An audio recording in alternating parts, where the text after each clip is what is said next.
Don't ruin your life. End a potentially destructive sexual attraction. Here I'm specifically addressing an attraction to another person's wife, husband, or committed partner. This kind of attraction is likely to cause significant ruin to your life as well as that of the person you're attracted to. At worst, it can get someone killed. It has happened, of course. Your first thought might be, this would never happen to me.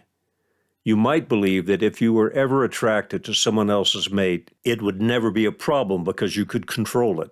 But a controlled attraction can suddenly and unexpectedly become a strong, uncontrollable one.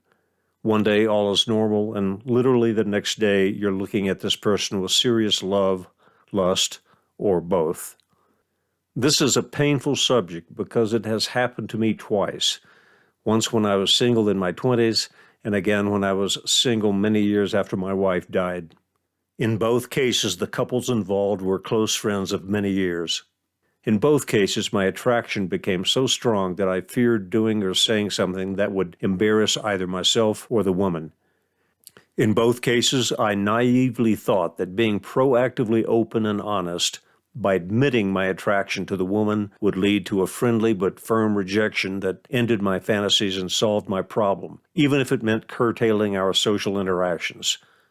Unfortunately, in both cases, the women admitted a mutual attraction, and both decided that telling their husbands of this mutual attraction would help us all reach some sort of resolution.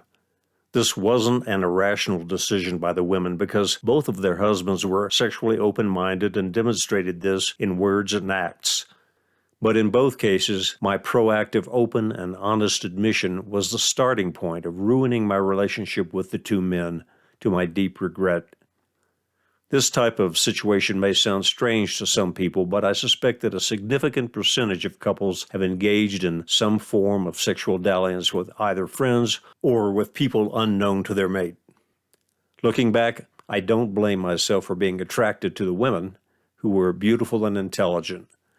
I do blame myself in both instances for not shutting my mouth, and in the second instance for not recalling what had happened the first time, decades before, even though the couples involved were very different types of people. Although we can't control the initial occurrence of sexual desire for another person, we can take steps to crush it out of existence, to keep it from growing and dragging us into a lasting unpleasantness or life-ruining trouble. If your attraction is in the beginning stages, try these antidotes. Focus on anything and everything negative about the person you're attracted to. Imagine how things would be if you actually became a couple. Would you really want to deal with this person's negative character traits every day? Or imagine that you secretly have sex with this person. Then imagine how you'll feel afterwards when interacting with his or her spouse. Or imagine that you secretly have sex with this person. Then imagine what will happen when other people, your friends, this person's spouse, your own spouse and family, inevitably find out about it. If these methods don't end your fantasizing, then the next step is to avoid frequent interactions with the person you're attracted to, even in group settings. This can be hard to do without raising awkward questions or possibly hurting feelings, but it's better than letting yourself sink deeper into the quicksand. If you can't avoid frequent personal contact, for example, if you both work at the same place or live nearby, you can try confiding your problem to someone who can keep your secret. Your confidant doesn't have to live near you. He or she can live out of state or in another country, but he or she has to be someone you respect and whose respect you want in return. The intention is to create an obstacle to overcome before you do or say something stupid, the obstacle being your fear of losing this person's respect. What you absolutely should not do is nothing at all. You shouldn't just wait to see what happens because the fantasizing will only grow. You'll gradually push the flirting envelope. Eventually, one clearly suggestive remark from you, if rejected by your fantasy partner, maybe angrily, will end your friendship with the couple.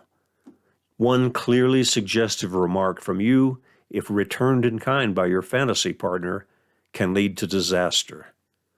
You might argue that the advice, and a potentially destructive sexual attraction isn't good advice for every situation, because many couples have broken up over a third person and the new couple was a much better match than the old. Yes, this happens. But that doesn't change the advice, which is intended to prevent a sudden, overheated, disastrous emotional blow-up. If a couple's relationship is destined to end for whatever reasons, it's better if it happens over time in calmer and more rational degrees. If a new relationship is meant to begin with a new partner, it eventually will. But most of the time, these potentially destructive attractions are about plain old sexual lust rather than unexpectedly discovering a soulmate.